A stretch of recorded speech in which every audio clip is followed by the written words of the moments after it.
My name is Johannes Frurrer. I'm from Switzerland, from the north. It's called Schaffhausen, and I'm studying at Glyndor University in industrial engineering mechatronics.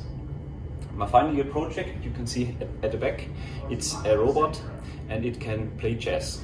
Therefore, I have a webcam on top of the chessboard, and it can see the movements done on the field, and then in the back, a chess engine can decide the next move, and the robot arm will move the figure to the correct field.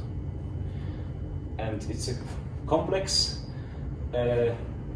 system, because you need to know something about chess engine, you need to know something about robotics, about actors, but also you need to work with vision and webcam and recognition of different objects.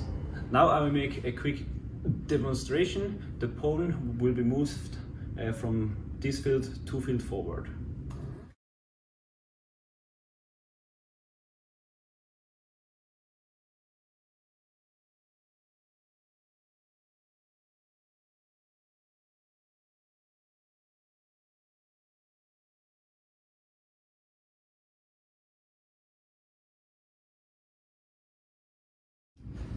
If you're more interested in mechatronics, come to Glyndor University and do your own project.